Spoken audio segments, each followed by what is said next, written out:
قسمت کا لکھا ہوا ہر شخص کو ملتا ہے، یہ بات طے ہے۔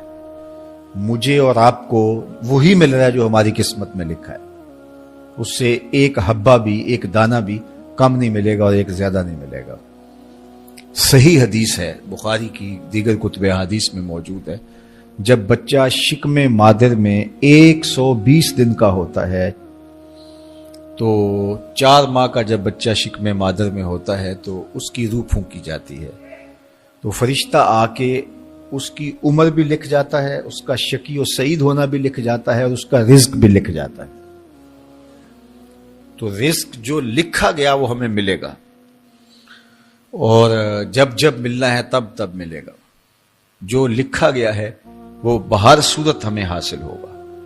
اب وہ جو ہماری قسمت کا رزق ہے اس کے حصول کا ذریعہ کیا ہے؟ بذریعہ حلال ملتا ہے یا اس کے ذرائع حصول کے وہ حرام ہیں؟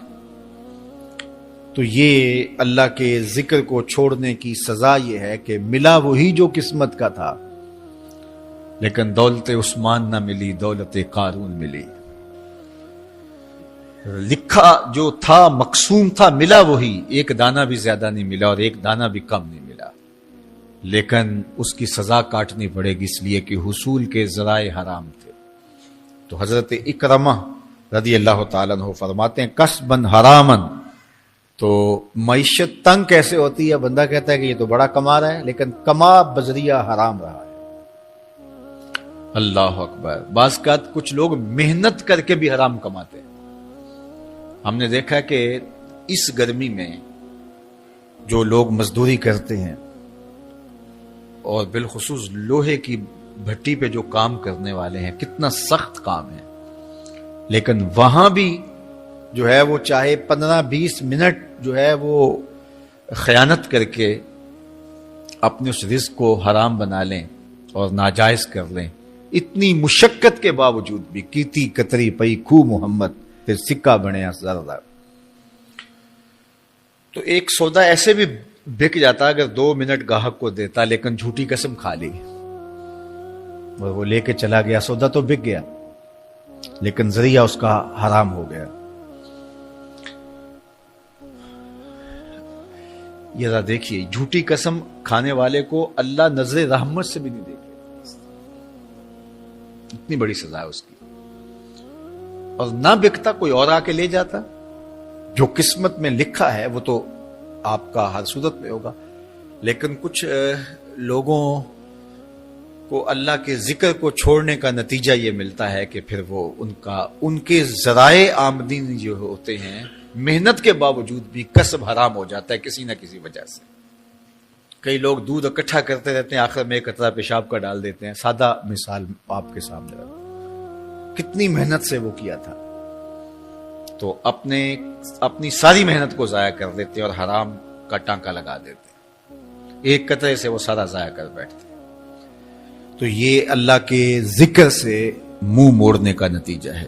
جب تمہارے دل اللہ کی یاد سے خالی ہو جائیں گے، تمہاری زندگیوں میں قرآن نہیں ہوگا، تمہاری زندگیوں کے اندر اسلام کے اجالے نہیں ہوں گے، تو پھر نتیجہ کیا ہوگا کہ معیشت دنک کیا ہے؟ کسبن حرامن۔ دوسرا معنی کہ تنگ زندگی، تلخ زندگی، جو حضرت عبداللہ ابن عباس سے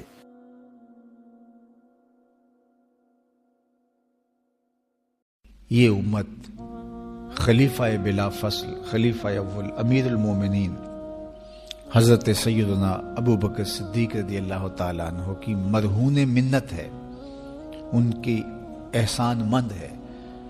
اقبال نے کہا تھا امن الناس بر مولائے ما، کلیم اول سینائے ما، ہستی او کشت ملت راچوں ابر، ثانی اسنین و غار و بدر و قبر۔ کہتے ہیں کہ وہ شخص جس نے ہمارے آقا و مولا پہ سب سے زیادہ احسانات کیے، اور میرے آقا کریم نے ارشاد فرمایا میرے اوپر جس نے بھی کوئی نیکی کی میں اس کا بدلہ چکا دیا دنیا پر ہی، لیکن ایک ابو بکر ایسے ہیں جن کی نیکیوں کا بدلہ قیامت کے دن رب ہی چکائے گا۔ یہ حضور علیہ السلام نے ارشاد فرمایا، اور پھر فرمایا ما نفعنی مال احد قط، ما نفعنی مال ابی بکر، مجھے کسی کے مال نے اتنا نفع نہیں دیا جتنا ابو بکر کے مال نے نفع دیا. اپنا سب کچھ حضور کی راہوں میں نچھاور کر دیا. مال پیش کیا، جان پیش کی، اولاد پیش کی، وقت دیا، ایک ایک سانس حضور کے نام کر دی. کہتے ہیں حضور علیہ السلام کا سایہ نہیں تھا، لیکن ابو بکر رضی اللہ تعالیٰ عنہ سایہ بن کے حضور کے ساتھ رہے، سائے کی طرح حضور کے ساتھ رہے. بدر کے ساتھی، حضر کے ساتھی، سفر کے ساتھی، غار کے ساتھی، حد ہو گئی مزار کے ساتھی. اللہ اکبر. ایک دن حضور ایسے نکل رہے ہیں مسجد نبوی سے تو کوئی لوگ داخل ہو رہے تھے، تو حضور کے دائیں ہاتھ میں ابو بکر کا ہاتھ تھا، بائیں میں حضرت عمر کا ہاتھ تھا.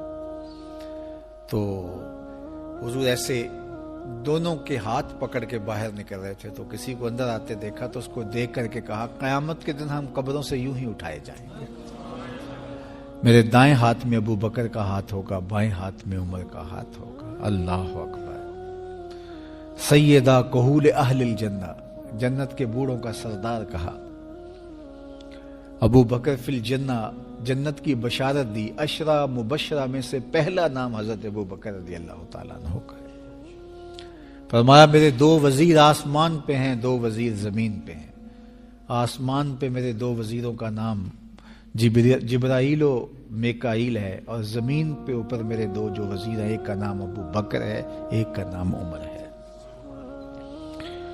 تو کیا شان ہے حضرت ابو بکر صدیق رضی اللہ تعالی. ہر نبی کا صحابی عظمتوں کے معراج پہ ہے، لیکن جو شان حضور کے اس جان نثار کو دی گئی ہے، اللہ اکبر. قرآن نے بھی کہا نا وَثَانِيَ اثْنَيْنِ إِذْ هُمَا فِي الْغَارِ. اللہ اکبر. 2 میں سے دوسرا. اللہ اکبر. جب وہ غار میں تھے، 2 میں سے دوسرا. اس لفظ کی خوبصورتی ملاحظہ کیجئے. 2 میں سے دوسرا. حضرت عمر کہا کرتے تھے، حضرت صدیق اکبر کا ذکر کرتے ساتھ رو پڑتے اور کہتے کہ ابو بکر میری ساری زندگی کی نیکیاں لے لیں، وہ غار والی ایک نیکی مجھے دے دیں. ساری نیکیاں زندگی کی ابو بکر لے لیں، ایک نیکی غار والی مجھے دے دیں. تو ان کی ساری نیکیاں ایک طرف اور ابو بکر کی ایک نیکی ایک طرف. اور حضرت عمر کہا کرتے تھے کاش میں ابو بکر کے سینے کا بال ہی ہوتا. کوئی کم شان ہے؟ یہ حضرت عمر کہہ رہے ہیں. یہ عمر جس کے بارے میں میرے حضور علیہ السلام نے فرمایا کہ میرے بعد اگر نبوت کا دروازہ بند نہ ہوا ہوتا، میرے بعد اگر کسی نے نبی ہونا ہوتا تو وہ عمر ہوتا. اتنی شانوں کے مالک. ان الشیطان یفر من ظل عمر، شیطان عمر کے سائے کو دیکھ کے بھاگ جاتا ہے. وہ عمر کہہ رہے ہیں کاش میں ابو بکر کے سینے پر اگا ہوا بال ہی ہوتا. یہ شان ہے، یہ عظمت ہے. سارے حضور کے صحابی عظمتوں کے معراج پر، لیکن ان کی شان ہی وکری. کسی پنجاب شاعر نے کہا کہ سارے یار نبی دے سونے، نہیں کوئی اینا یاراں ورگا، نہ کوئی ہویا نہ کوئی ہوسی، اینا جان نثاراں ورگا، نہ اس دھرتی پیدا کیتا، اینا یاراں ورگا، اعظم شان صدیق کی دساں اکو یار ہزاراں ورگا. وہ عظمتوں کی کس معراج پہ امن الناس بر مولائے ماں، کلیم اول سینائے ماں، ہستی او کشت ملت راچو ابر، ثانی سنین و غار و بدر و قبر. بدر کے بھی ساتھی، قبر کے بھی ساتھی، مزار کے بھی ساتھی، غار کے بھی ساتھی. اور کھیت اسلام کی کھیتی کے لیے ابر بہار کی طرح برسے اور سیراب کر گئے. اور اس امت کے لیے انہوں نے جو کام کیا وہ انہی کا مقصوم